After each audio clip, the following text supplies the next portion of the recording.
दोस्तों, मैं फिर ले आया हूँ आपके लिए एक नई कहानी जिसका शीर्षक है चालाक सास की संदूकची। राधा की नई नई शादी हुई थी और वह अपने ससुराल में बिल्कुल नहीं थी।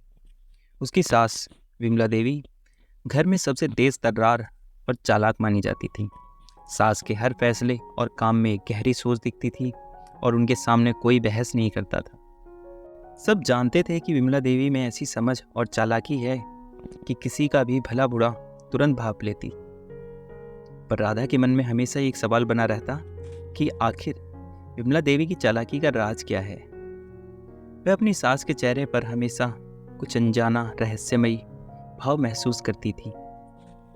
एक दिन राधा ने देखा कि उसकी सास हर सुबह अपने कमरे में जाती है और एक छोटी सी संदूकची में कुछ छुपाकर उसे अलमारी के ताले में बंद कर देती है।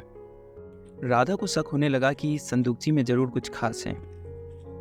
उसने कई बार विमला देवी को वह संदूकची लेकर कमरे में जाते देखा था। यह उसकी आदत बन गई थी, रोज सुबह संदूकची में कुछ डालना और उसे एक अजीब से ताले में बंद करना। राधा का मन इस बात को लेकर बेचैन होने लगा कि आखिर सास इतनी सावधानी से क्या छुपा रही है। एक बार उसने अपने पति से इस बारे में पूछने की कोशिश की, पर वह बस मुस्कुरा दी और बोले, अरे माँ तो वैसे ही बड़ी सावधानी से काम करती है, कुछ खास नहीं है उसमें। पर राधा का मन नहीं माना। उसने सोच लिया कि एक बार तो वह जान ही लेगी कि इस संदूकची में क्या है। अगली सुबह जब विमला देवी मंदिर गई तो राधा ने मौका देखकर उनके कमरे में जाने का साहस किया। उसने संदूकची ढूंढनी शुरू की और थोड़ी ही देर में उसे अलमारी के सबसे नीचे वाले खाने में छुपा हुआ वह संदूक मिल गया। पर उसे देखकर उसकी हैरानी बढ़ गई। संदूक पर एक अलग ही तरह का ताला लगा था। ऐसा ताला उसने पहले कभी नहीं देखा था। अब राधा और परेशान हो गई। उसने देखा था कि उसकी सास ताला खोलने के लिए एक अजीब सा कोड डालती थी।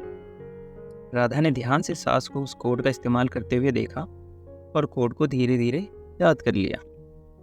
अगले दिन जब घर में कोई नहीं था और उसकी सास बाहर किसी काम से गई हुई थी, राधा ने मौका देखकर ताले में वही कोड डालकर संदूकची खोली। जैसे ही संदूकची खुली, उसकी धड़कनें तेज हो गई। पर अंदर जो उसने देखा वह बिल्कुल उसकी सोच से परे था। संदूकची के अंदर कुछ खाली कागज और एक छोटा सा आईना था। राधा को समझ में नहीं आया कि आखिर यह सब क्या है।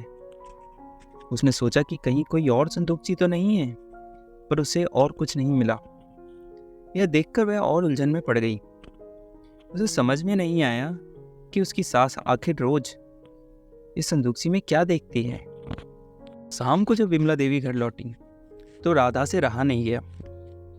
उसने हिम्मत जुटाई और सीधे अपनी सास से पूछ बैठी, माँ जी, इस संदूकची में आखिर ऐसा क्या है जो आप रोज इस ताले में बंद करती हैं? विमला देवी ने राधा की आंखों में देखा और मुस्कुराई। उन्होंने प्यार से राधा का हाथ पकड़ा और कहा, बेटा, इस संदूकची में कुछ ऐसा नहीं है जो मैं किसी से छुपाना चाहूँ। यह संदूकची और ये चीज़ें मुझे रोज़ याद दिलाती हैं कि सच्ची खुशी खुद को जानने में और स्वीकारने में है। इस आईने में हर सुबह मैं खुद को देखती हूँ और अपने आप से वादा करती हूँ कि अपनी असली पहचान नहीं भूलूंगी। ये खाली कागज मुझे याद दिलाते हैं कि हर दिन एक नया अवसर है जिसे मैं अपनी अच्छाइयों से भर सकती हूँ। राधा को सास का रहस्य समझ में आ गया। उसे एहसास हुआ कि विमला देवी की चालाकी उनकी सोच की गहराई और आत्मविश्वास में है। सास की इस सीख ने राधा का दृष्टिकोण बदल दिया और वह समझ गई कि असली समझदारी और चालाकी खुद को जानने और सकारात्मक बदलाव लाने में है।